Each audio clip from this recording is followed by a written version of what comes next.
Durante siglos las peregrinaciones fueron grandes aventuras. Viajes épicos a través... Vais en dirección contraria. Por aquí se va a Canterbury. Y por el mundo.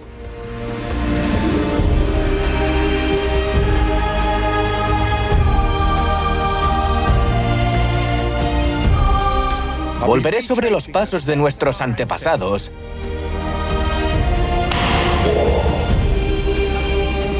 Este es el lugar donde se dice que nació Jesús. Explorando lo oculto, a algunas personas esto les resultará macabro. El lado más oscuro de las peregrinaciones, eso indica la dimensión de la prostitución. Descubriendo por qué tantos peregrinos actuales emprenden el camino. ¡Muy bien! ¡Increíble! Mi viaje me llevará desde el norte de Inglaterra a Canterbury. Atravesaré Francia hasta el norte de España. Cruzaré los Alpes para llegar a Italia, a la ciudad eterna, Roma. Viajaré por el Mediterráneo hasta Turquía y cruzaré Tierra Santa hacia mi destino final, Jerusalén. Es impresionante, una vista imponente.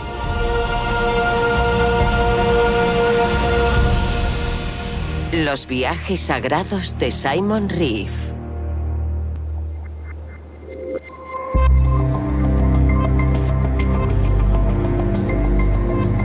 Estoy cerca de la costa, al norte de Francia. Desde hace siglos, peregrinos británicos han llegado a esta región de Europa para emprender grandiosas caminatas por el continente.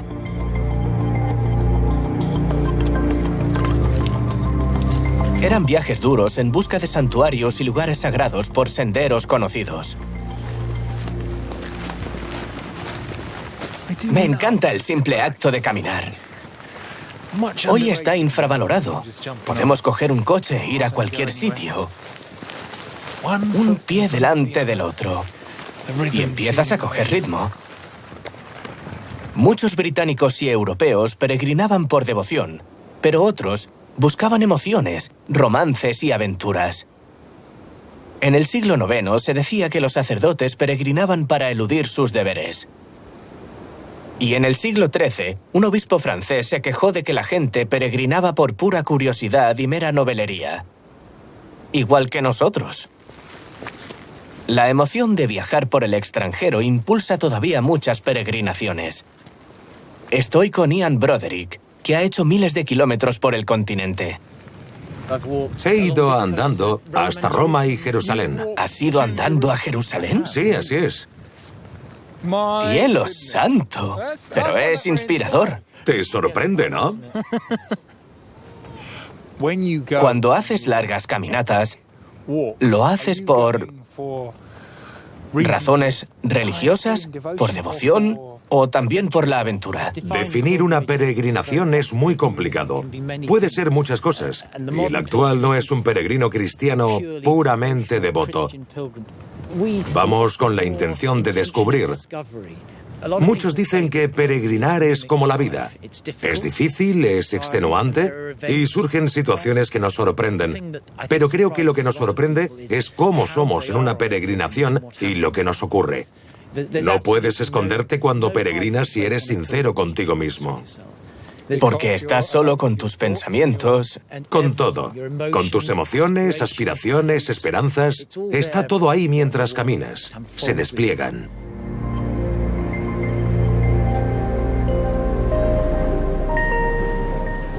Lo que hace Ian me parece interesante.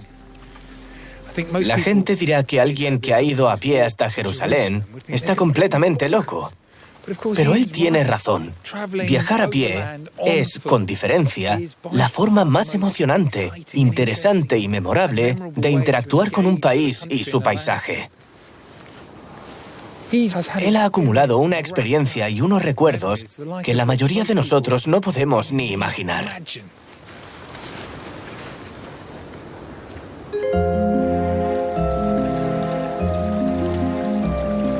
Del siglo XI al XVI se vivió la edad dorada de las peregrinaciones en Europa. Durante un periodo, Una quinta parte de la población participaba en peregrinaciones o en la industria de las posadas y hosterías que surgieron en torno a ellas. Y con tanta afluencia, los pueblos cercanos a santuarios populares se hicieron ciudades. El peregrinaje moldeó Europa.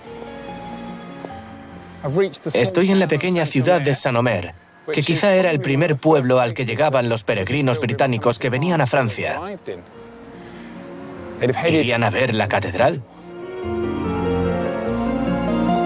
Saint-Omer está a 48 kilómetros del Canal de la Mancha. Hago como los peregrinos medievales que concebían sus viajes con paradas para rezar en el camino.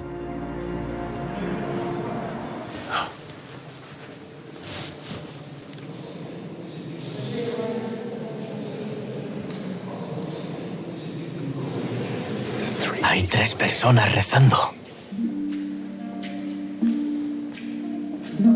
La catedral se construyó y amplió entre los siglos XIII y XVI. Ha superado los estragos de guerras y revoluciones y sigue siendo una muestra espectacular de la arquitectura gótica.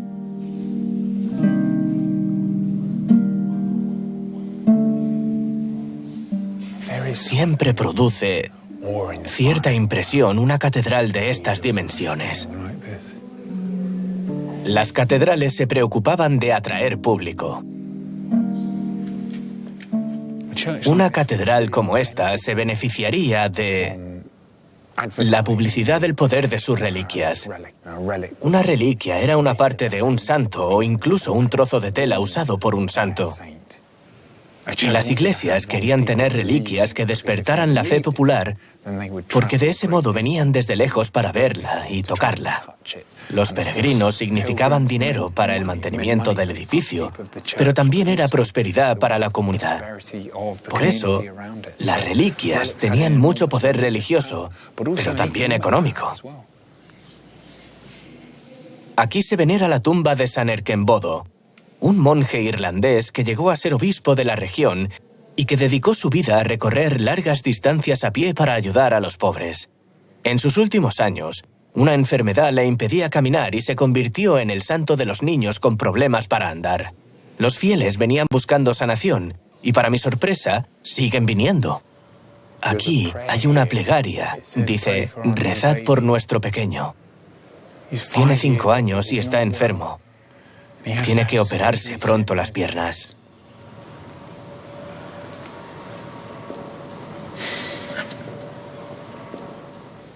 Tengo un hijo de 2 años. Sus zapatos son del tamaño de estos. Es desgarrador ver algo así. Y sé que si él tuviera un problema, no habría nada que yo no hiciese. No habría distancia que no recorriese ni Dios al que no le rezase para intentar ayudarlo. Percibo la desesperación que sentían los que dejaron estos zapatos. Buscamos la esperanza en la dificultad. Y eso es lo que significan estos zapatos.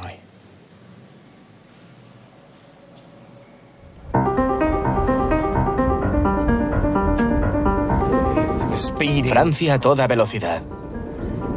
Es estupendo viajar así.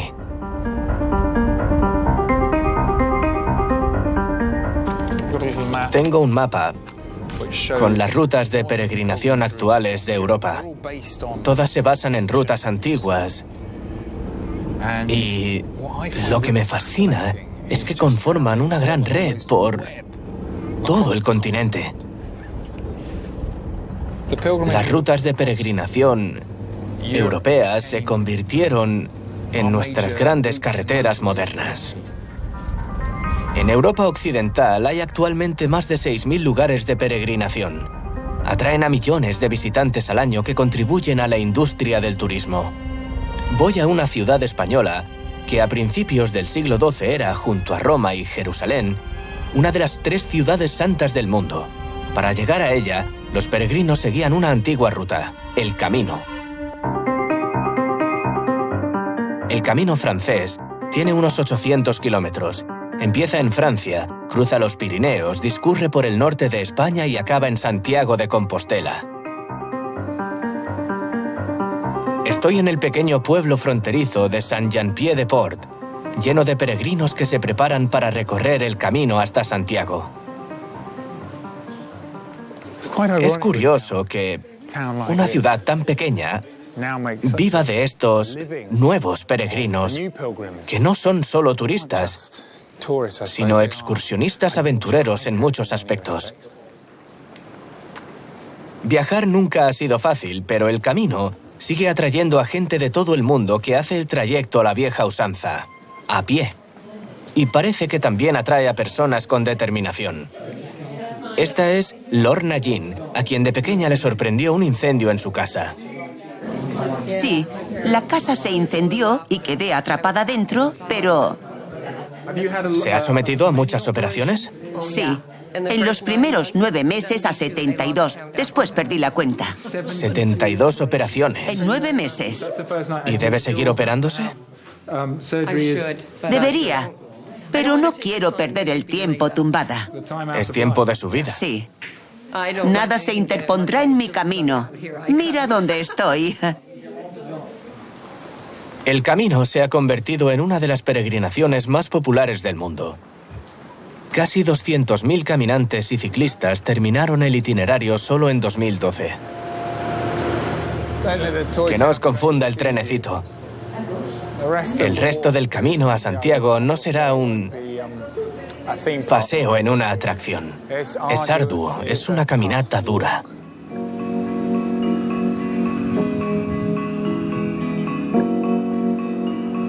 No dispongo de tiempo para hacer el camino completo. Podría tardar entre 1 mes y 6 semanas. Pero quiero hacerme una idea de cómo es el camino que conduce a un santuario dedicado a uno de los 12 apóstoles de Jesús. En el siglo IX, un obispo español hizo el sorprendente anuncio de que los restos del apóstol habían sido hallados en lo que hoy es Santiago de Compostela. Entonces comenzó la historia del camino. Mirad, el viento jugando con los sembrados. En la Edad Media, muchos cristianos creían que se ganaban el cielo si hacían viajes de resistencia, sufrimiento y sacrificio. Mirad el paisaje por el que se pasa. A mí no me parece una penitencia. En el siglo XIII, casi 500.000 de peregrinos iban a Santiago cada año. Una cifra impresionante, ya que la población de Europa era de unos 70 millones. Las poblaciones de la ruta obtenían beneficios económicos. Peregrinar no era barato. Había que pagar comida, donativos, alojamiento, pero los viajeros pagaban peajes y los peregrinos estaban exentos. Era un sistema que no siempre funcionaba bien. Los mercaderes fingían ser peregrinos y a veces a los peregrinos se les cobraba injustamente cuando debían viajar gratis. Pero había un sistema, aunque a veces fallara. Esto es Santo Domingo de la Calzada. Se creó para atender a los peregrinos. Había una leyenda local y su catedral la consideró un milagro. Hoy sigue invitando a los peregrinos a entrar por su puerta. Al principio, la visita se dirige a este increíble altar, a esa visión dorada, pero la mayoría de la gente viene para ver esto de aquí.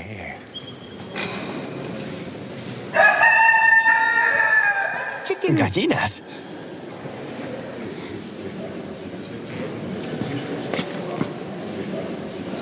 Es un poco raro. Hay una larga historia detrás de esto. Lo resumo. Un joven fue ahorcado injustamente y aunque llevaba un rato con la soga al cuello, sus padres vieron que estaba vivo. Corrieron a decirle al juez: nuestro hijo ha sido ahorcado injustamente, por eso sigue vivo. Y el juez dijo: tonterías, vuestro hijo no está más vivo que la gallina asada que tengo aquí. Y en ese momento el pollo resucitó, saltó y caminó sobre la mesa. No es una historia que me guste, porque creo que nuestros antepasados no eran tan diferentes a nosotros y eran lo mismo de inteligentes y sabios, pero la historia sugiere que creían cualquier cosa.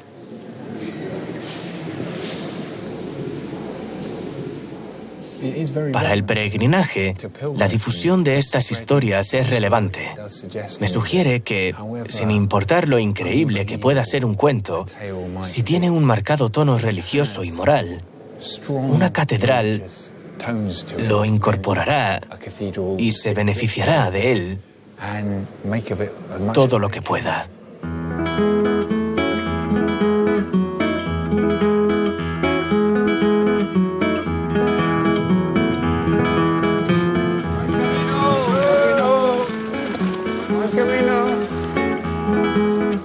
En el siglo XVI, el camino sufrió un declive causado en parte por epidemias, guerras y el ascenso del protestantismo, que se oponía a las peregrinaciones.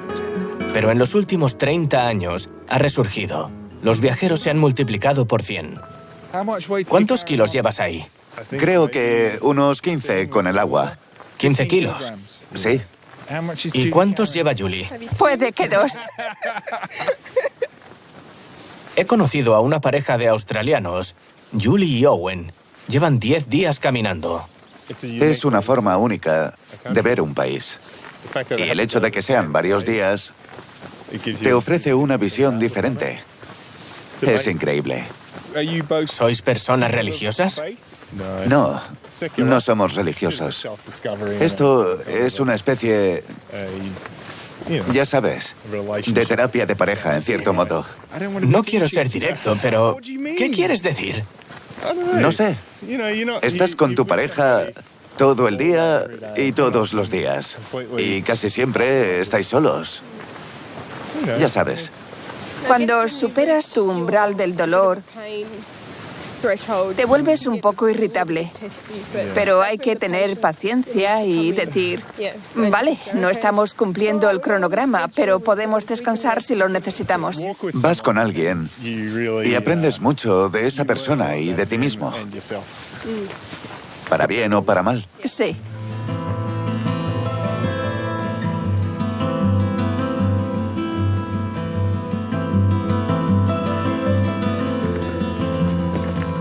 Hacer el camino es más que poner un pie delante del otro, marcarse un objetivo y llegar al destino.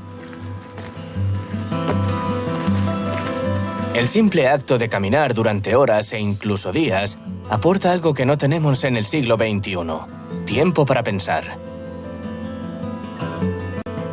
Creo que lo que más me asusta es que te quedas solo con tus pensamientos en muchas ocasiones.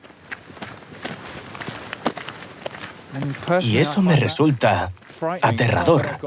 No es que tenga demonios interiores. Tengo muchas cosas en las que pensar. Muchos problemas personales, desafíos, pero pensaré en ellos. Empleamos mucha energía en evitar pensar en ciertos aspectos de nuestra vida. Nos distanciamos de esos pensamientos. Pero en una caminata tan larga como esta, en una peregrinación, tienes que enfrentarte a ellos.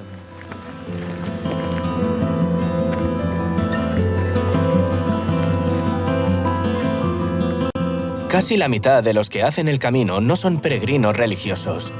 Al menos no en el sentido medieval de penitentes. Me parece que son aventureros en busca de una experiencia que recordarán para siempre. Muchos pasan la noche en los numerosos albergues que hay a lo largo de la ruta. Vaya, ahí es donde vamos. Hay toda una infraestructura que atiende las necesidades de los peregrinos, igual que en el medievo. Hola. Hola. Este es el albergue de San Nicolás. Mirad qué sitio. Macarones, pasta italiana. Está gestionado por una hermandad que ofrece una copiosa comida y una cama donde pasar la noche. Augusto. ¿Augusto? Augusto. Encantado. Un placer. ¿Habla inglés? Muy poco. Muy poco. Sí, sí. Un poco. Pero das la mano con fuerza, que es lo que importa.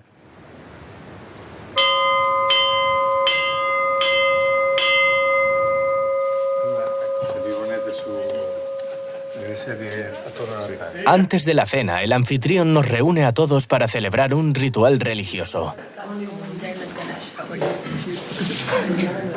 Van a lavarnos los pies. Un pie... Madre mía. Lavar los olorosos pies de los caminantes me parece una dura penitencia para los anfitriones. En el nombre de Cristo te acogemos en el hospital de San Nicolás.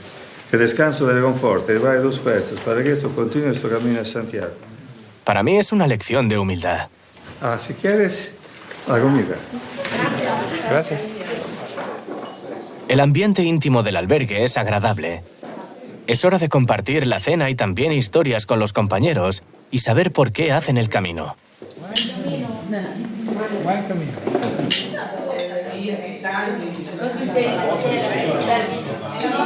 Romina y Natalia vienen de Sudamérica. ¿Me podéis contar por qué hacéis esto? Bueno, no sé, el camino para mí es una experiencia personal. ¿Sois muy religiosas? No, personalmente lo hago por una cuestión personal, más espiritual que religiosa. Sí. Es meditar. Estás todo el día andando y tu cabeza está... Te acuerdas de tu familia, te acuerdas de... No sé, tu vida te pasa por la cabeza durante todo el día. Porque vas andando, estás sola. Está bien. Piensas en cosas que no habías pensado o cuestionado antes. ¿Ha habido algún momento mientras caminabais en el que por pensar demasiado las lágrimas hayan empezado a caer? No. ¿No? Enojo sí, por querer llegar. Sois muy valientes. Sí lo somos.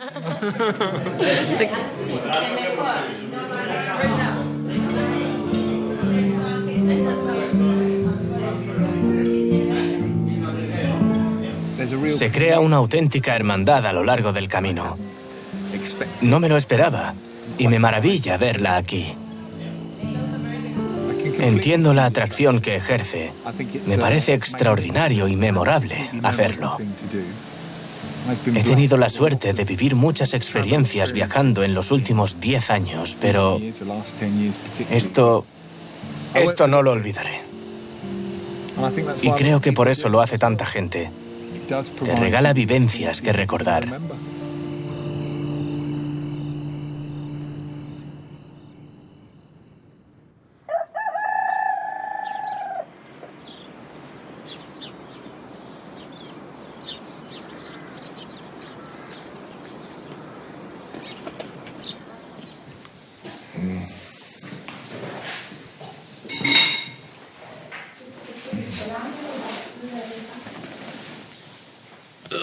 Ya se han levantado todos. Qué aplicados, ¿no? Comparados conmigo, sí. Son las 7:30 y se han marchado. Lo mejor será seguirlos.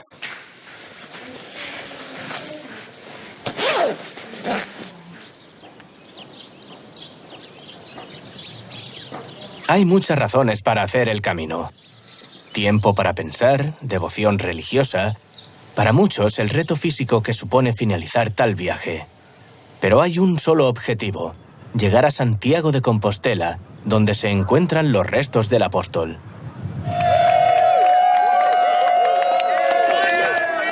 A la plaza del Obradoiro llegan los peregrinos, donde celebran el final del camino.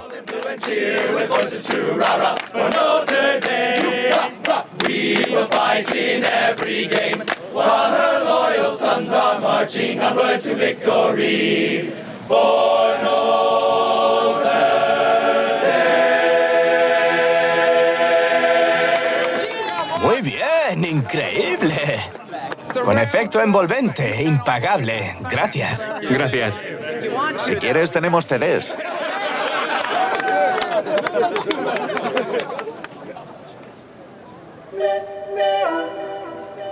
Para alguien sin fe como yo, la historia de cómo acabó el apóstol Santiago aquí parece increíble. Al parecer, el santo fue decapitado en Jerusalén, pero sus restos llegaron en una embarcación de piedra guiada por ángeles hasta el norte de España. Las vieiras que portan los peregrinos se deben a uno de sus milagros. Un caballo y un caballero cayeron al mar y emergieron cubiertos de conchas. Estoy con la escritora Nancy Frey, que guía a los peregrinos por el camino y ha estudiado el desarrollo de la ciudad en torno al apóstol y cómo se define todavía hoy por la peregrinación. ¿Es Santiago uno de los grandes ejemplos de ciudad que debe su existencia a un templo sagrado y a la peregrinación?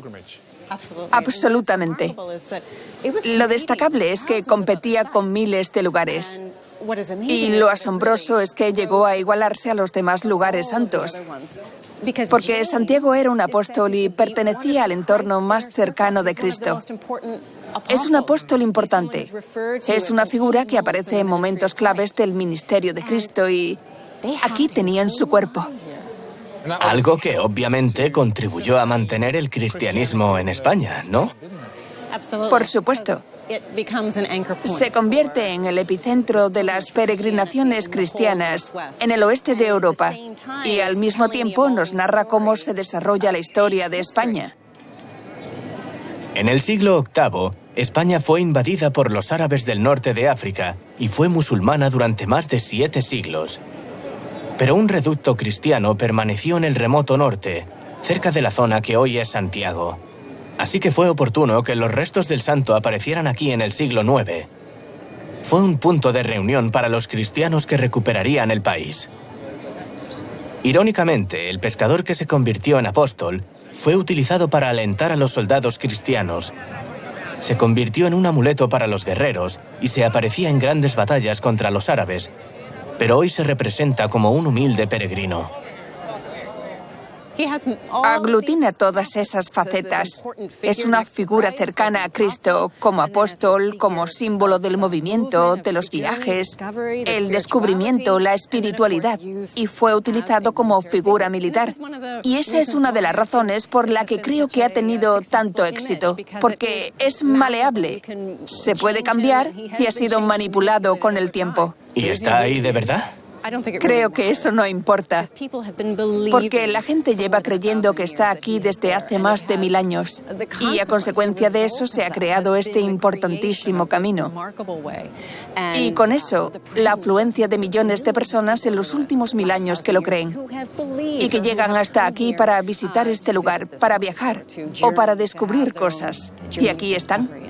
Da igual si sus huesos están aquí o no. Estén aquí sus restos o no, la catedral que alberga su leyenda tardó en construirse más de 100 años. Fue consagrada por fin a principios del siglo XIII y fue diseñada para impresionar, cosa que sigue haciendo hoy. Mirad qué imagen. Fijaos, la luz que entra parece etérea, de otro mundo.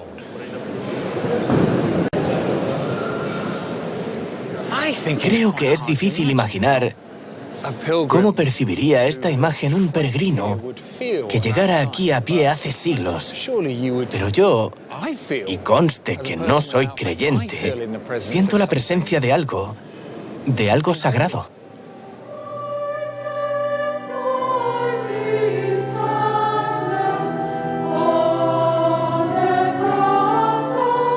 Cientos de caminantes y ciclistas se agolpan en la catedral para la misa, que para muchos es el final del viaje. También hay feligreses locales.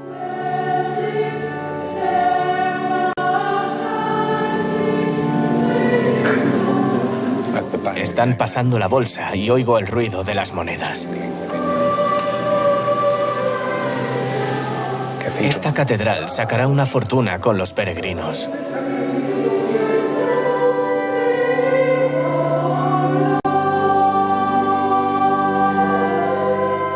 La misa concluye con el incensario más grande del mundo.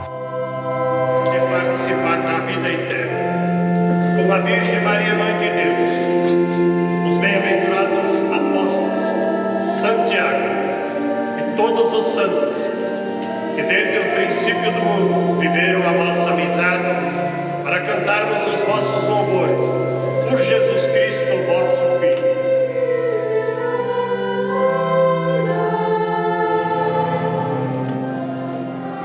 Hacían esto para mitigar el olor de los peregrinos que llegaban a la catedral. Ahora, obviamente, lo hacen por motivos religiosos, pero es parte de la teatralidad de este evento.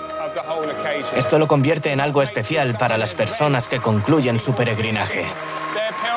Escuchad.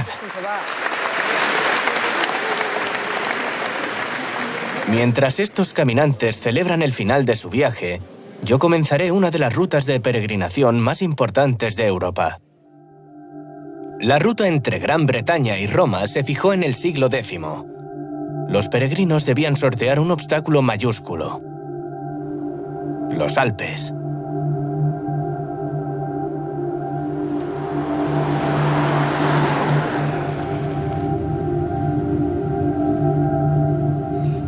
He llegado a una región en la que un abad del siglo XII, que viajó desde Islandia hasta Roma, dice que confluyen las diferentes rutas de peregrinación del norte de Europa hacia Italia. Escandinavos, ingleses, francos, flamencos, todos pasaron por esta región. Mirad, hay nieve en la carretera. Se ha desprendido de la montaña. Puedo pasar, pero sé que no podré avanzar mucho más, y entonces tendré que caminar. Hoy se pasa por un aburrido túnel que atraviesa la montaña, pero durante miles de años, peregrinos, mercaderes y ejércitos cruzaban por el paso del Gran San Bernardo. Por aquí no puedo pasar. Adiós al coche. El paso está a 2.438 metros y atravesarlo es una experiencia arriesgada. Muchos peregrinos perdieron en los Alpes a compañeros en avalanchas o a causa de la congelación. Aquí la nieve puede alcanzar los 10 metros de grosor y la temperatura los 30 grados bajo cero. En el siglo X, un arzobispo de Canterbury murió por congelación peregrinando hacia Roma. Incluso en verano, como ahora, y con un cielo azul, sigue habiendo nieve.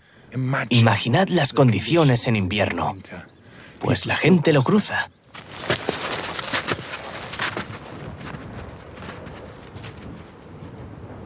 Para dar refugio a los viajeros, un monje del siglo XI fundó un albergue en la cima del paso. San Bernardo, el apóstol de los Alpes. Ahí está. Ahí arriba, en esa curva. Es una hostería, un refugio, un monasterio y una imagen de alegría.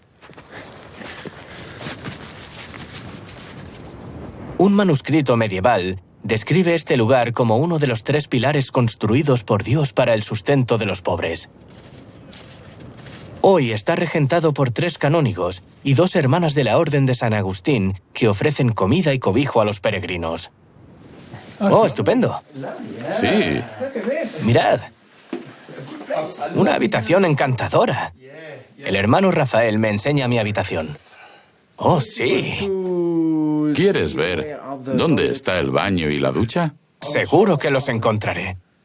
Si necesitas algo, toca la campana y alguien atenderá tus peticiones. Me atenderá. Muchas gracias, señor.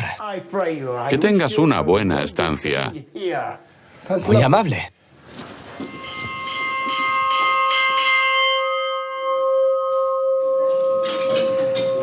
Para atender a los visitantes, hay un pequeño equipo que trabaja entre bambalinas y me ofrecí como ayudante. Es la primera vez que sirvo sopa así.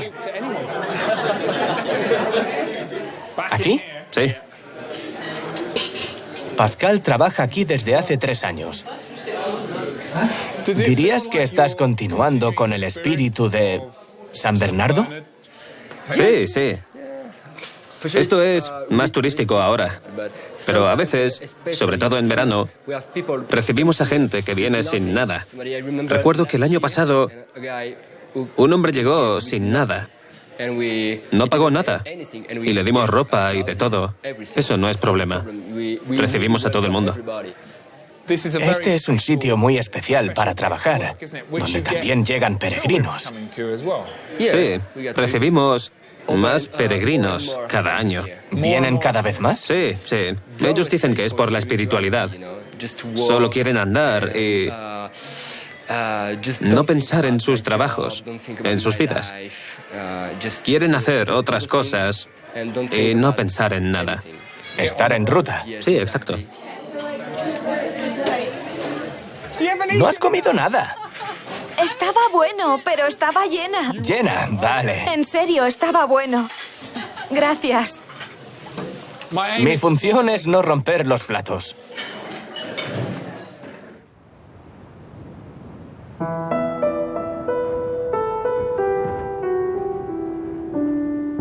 Este antiguo refugio cristiano no ha cerrado sus puertas en 1000 años y está abierto para todos, sin importar religiones o filosofías. Para estirar los músculos después del ascenso a la montaña, me uno a la clase de yoga y meditación. Escuchad vuestro cuerpo. ¿Qué hace vuestro cuerpo? ¿Qué sentís en las piernas y en los hombros? Estos estudiantes de la Universidad de Utah están peregrinando por Europa, por lugares sagrados o que inspiraron obras literarias. ¿Qué te ha parecido el yoga? Me ha encantado. He llorado un poco y todo. ¿Sí? Sí, como un bebé. Para Ricky, de 19 años, esta es su primera peregrinación. Me encanta andar y hacer excursiones. Hago deporte desde niño y pensé que tenía que hacerlo. ¿Ha sido la historia o las posibles experiencias lo que te sedujo? Es por algo espiritual. Tengo que darle sentido a mi vida. ¿Y crees que esto te ayudará? Eso espero. Lo creo. La mayoría de los estudiantes son mormones. Al parecer, hacen tareas en el refugio para conocer la vida de San Bernardo y apreciar su trabajo. Madre mía.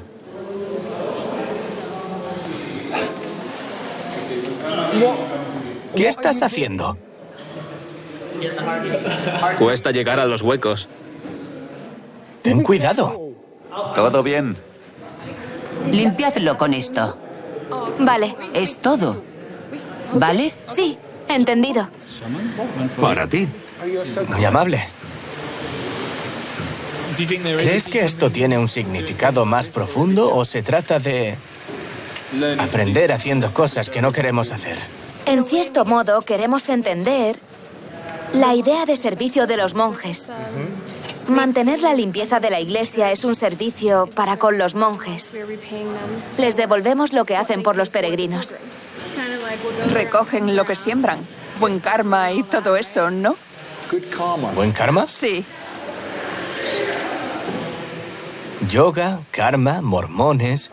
Me sorprende esta mezcla moderna de culturas y religiones. En el Museo del Refugio hablo con Alex, el líder del grupo. Procedemos de un entorno puramente mormón, de una burbuja, de un mundo diferente.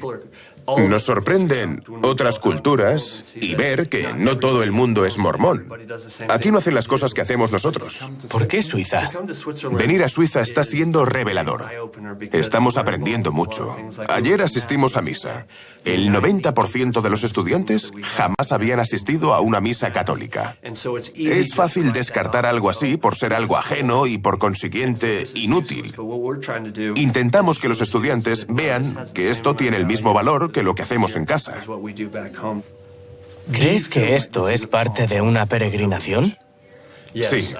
Creo que una peregrinación es sencillamente un viaje que alguien siente que necesita hacer. No es una especie de escapada, al menos para mí. Es un periodo en el que intentas encontrarle un sentido a la condición humana que quizás no hayas visto antes en tu vida. Qué bueno. Hora de viajar al sur, al centro de la Europa católica, Italia.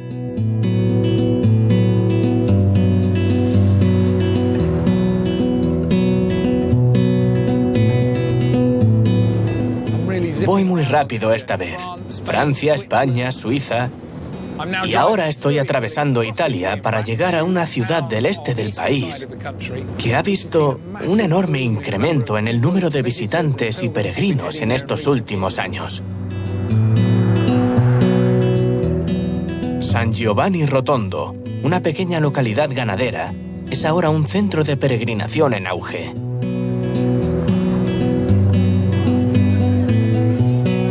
¿El motivo? El Padre Pío, un fraile italiano que se hizo famoso por sus poderes milagrosos y su sufrimiento.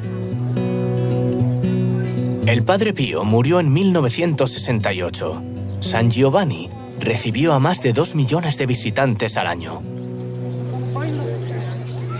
Es un lugar de peregrinación diferente a los que he visto en este viaje. Es muy moderno.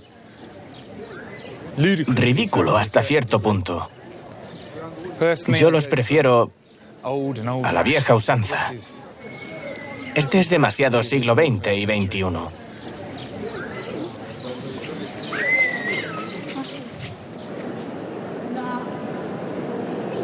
Esta catedral se inauguró en 2004 y puede albergar hasta 8.000 peregrinos, lo que refleja la atracción que ejerce este culto al Padre Pío. Es una mega iglesia. La prueba del viejo dicho. Si lo construyes, vendrán.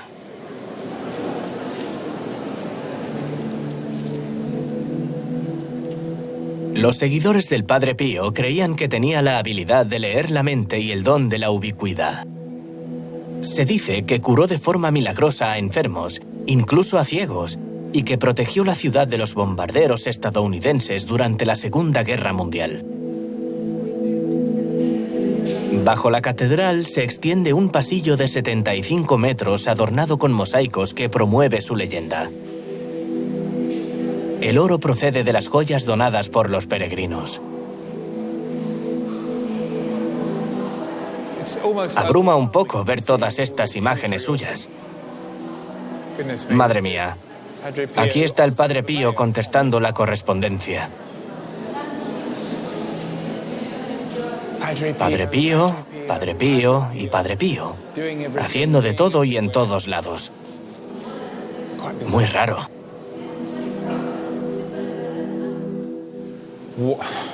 Esta es una de las cosas que lo hizo tan popular, los estigmas. Los estigmas se dan cuando alguien parece desarrollar heridas idénticas a las que Jesús tuvo por la crucifixión, como esa sangre brotándole de las manos. Heridas idénticas a las de Jesús. Las imágenes son totalmente sorprendentes. Parece un intento de convertir al Padre Pío no solo en santo, sino en alguien digno de una veneración divina, en alguien como Jesús. Es diferente a cualquier otra forma de veneración, a un santo cristiano que haya visto en el mundo. Es más extrema, intensa y francamente desmesurada. Un historiador italiano ha afirmado que el Padre Pío mantenía sus heridas abiertas con ácido carbólico. El Vaticano sospechaba de él. 2 papas lo investigaron y le prohibieron cumplir 2 veces con sus deberes sacerdotales, pero tras su muerte no pudieron controlar la admiración de la gente y en 2002 se le otorgó el más alto honor de la Iglesia Católica, la santidad. Su cuerpo se exhibe en una cripta hecha ex profeso.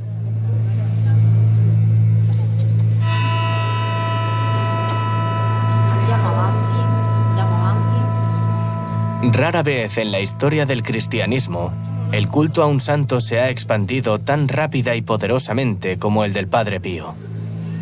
Después del Vaticano, este es el segundo lugar de peregrinación más grande de Europa.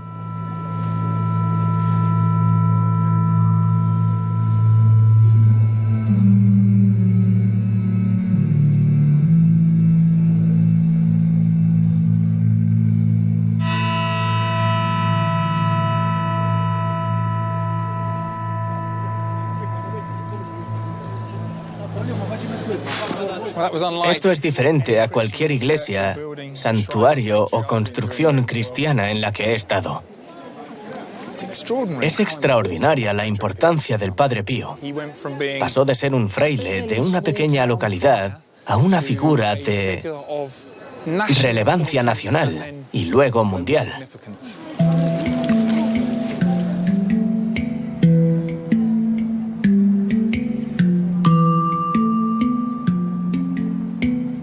La veneración a los santos no es algo inusual, pero aquí es un gran negocio.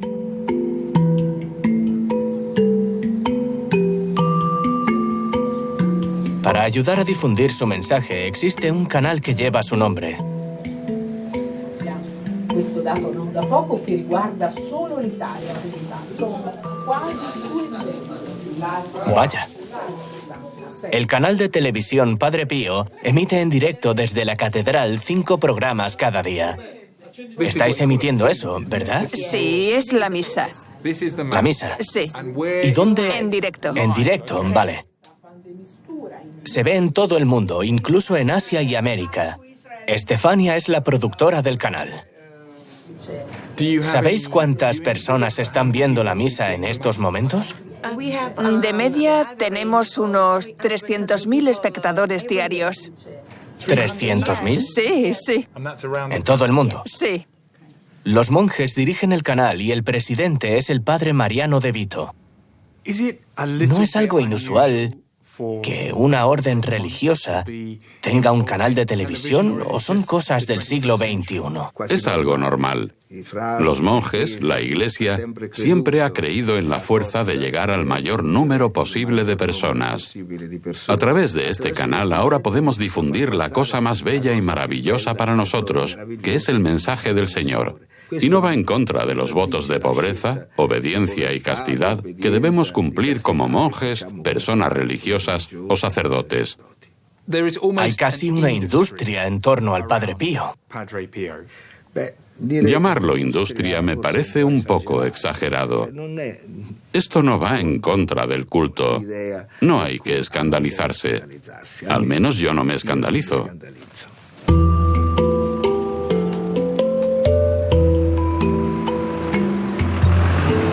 Los autobuses llegan a diario. Esta pobre región de Italia y sus 30.000 residentes reciben unos 110 millones de euros al año con estas visitas. Es fascinante cómo la economía de un lugar como este puede depender y existir gracias a la peregrinación. Es algo que he visto en otros lugares, pero no de forma tan patente. Aquí tenemos un hotel. Aquí hay otro, un restaurante, una cafetería, otro restaurante, otra cafetería. Solo en esta calle hay decenas de hoteles y, francamente, si el cuerpo del Padre Pío no estuviera aquí, solo habría un par de casas de huéspedes. La localidad tiene más de 120 hoteles, una industria para estos peregrinos del siglo XXI. Voy a hablar con un hostelero, Franco, que ha vivido siempre aquí y ha visto la transformación del lugar. ¿Su familia se dedicaba a la hostelería? No. Nuestra familia proviene de una tradición agrícola. Hoy, nuestra familia tiene 6 hoteles. Y admito que existimos gracias al Padre Pío y al desarrollo económico que ha propiciado su figura. ¿No le parece un poco sorprendente que haya abierto un hotel, que haya tenido éxito y que la historia del Padre Pío se haya extendido tanto? Nunca imaginé que llegaríamos a la situación que vivimos hoy. Pensaba que seguramente sería una cosa más local. Por aquí pasan africanos, australianos, americanos, gente de todos los continentes. Y verdaderamente supone una gran sorpresa. Franco da trabajo a más de 100 personas que cada vez atienden a más huéspedes. Creo que tiene una piscina olímpica. Sí, por aquí. Estos peregrinos, aunque solo vengan un fin de semana, necesitan cierto nivel de lujo. Existe una diferencia, una división entre peregrinos y turistas, pero quizás se estén fusionando, sobre todo en lugares como este. Es cierto, sí. El peregrino ha cambiado totalmente. Quieren piscina y todas las comodidades. El turista, el peregrino que venía y se alojaba en una casa particular hace 50 o 60 años, ya no existe. Gracias. Por favor, gracias a vosotros.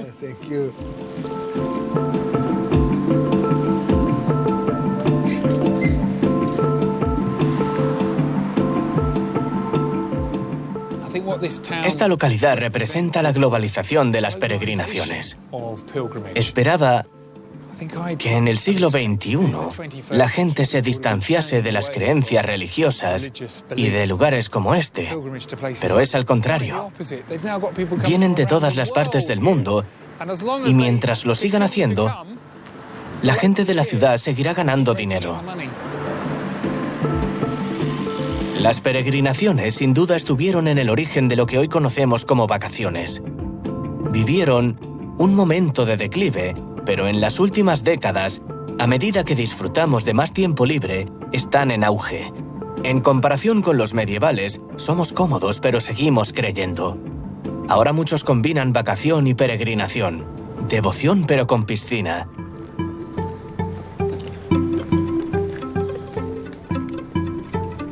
Una antigua ruta de peregrinación me conduce a mi destino final. Peregrinos de Gran Bretaña y del norte de Europa entraron por aquí durante siglos para llegar a la ciudad eterna. Alucinante. Mirad. ¡Roma!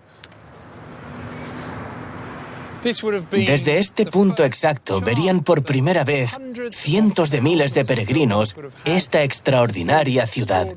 Vendrían por la colina y aparecería ante ellos. El Vaticano está allí. Imaginad llegar hasta esta ciudad creyendo de verdad que tu alma se beneficiará de este viaje y verla por fin. Pensad todo lo que hay aquí. Historia, cultura, poder, civilización, la religión. Y no solo una generación, sino siglos y siglos. Ha sido uno de los grandes destinos del planeta.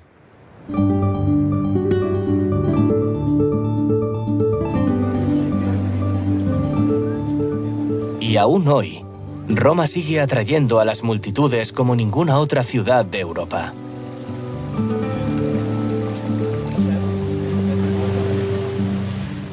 Aquí llegaban millones de personas por diferentes razones, pero en el pasado, lo que atraía sobre todo a los peregrinos era la increíble colección de reliquias que atesoraba.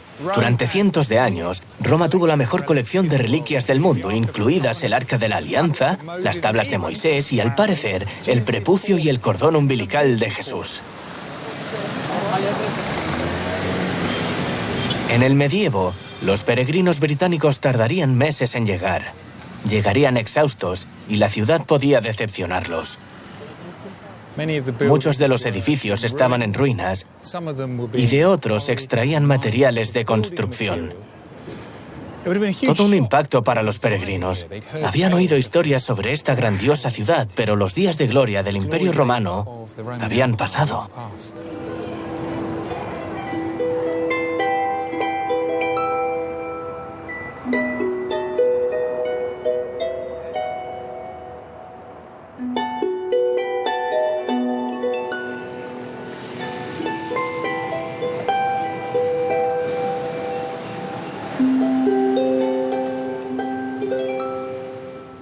El Tíber en aquella época tampoco era este agradable río que es hoy.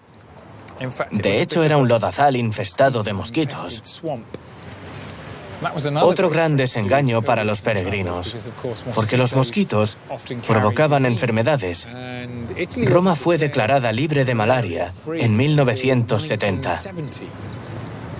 Los peregrinos que llegaban aquí la contraían, y os lo dice alguien que la contrajo en África.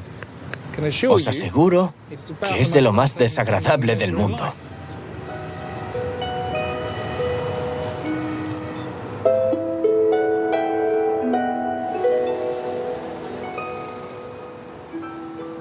Pese a las amenazas y los desafíos a los que se enfrentaban en el viaje y en Roma, los peregrinos seguían viniendo y lo hacían por algo en concreto. En San Pedro, en el Vaticano, fue donde el apóstol San Pedro fue martirizado, crucificado boca abajo. Es el momento justo, son las 11 menos cuarto, domingo. Y la gente viene. Llego a la plaza de San Pedro junto a miles de peregrinos para ser bendecidos por el Papa. Han venido de todas partes del mundo. Veo banderas de Brasil, la India, Polonia, Argentina. Están aquí por el Papa, por el Vaticano. Obviamente, Roma sigue siendo el mayor lugar de peregrinación de Europa. Viajando por el continente he comprobado el poderoso efecto de los lugares sagrados, pero este es un encuentro gozoso. Aquí no se ven huesos de santos que vivieron 200 años atrás. Para los católicos, la cabeza de su iglesia está a punto de aparecer. Mirad esa pequeña silueta. Es increíble cuánta gente hay. Esto es una audiencia, no muy privada, pero una audiencia con un hombre cercano a Dios, que al mismo tiempo es una gran celebridad. Buongiorno.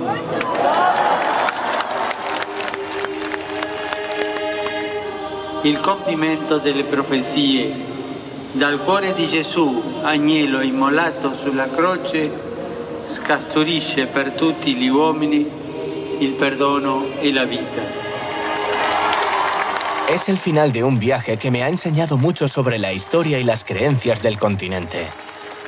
He comprendido cómo las peregrinaciones han contribuido a definir las raíces, los pueblos y las ciudades de Europa, y cómo lo siguen haciendo hoy en día.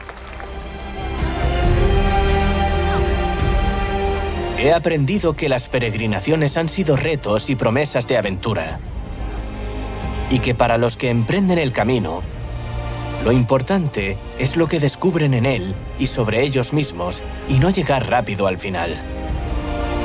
Benedicat vos omnipotens Deus, Pater, et Filius, et Spiritus Sanctus.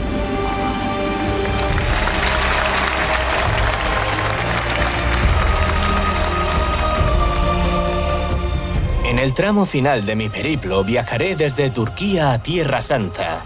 No me lo puedo creer. La Basílica de la Natividad. Estoy en Belén. Y lo concluiré en Jerusalén. Totalmente abrumador.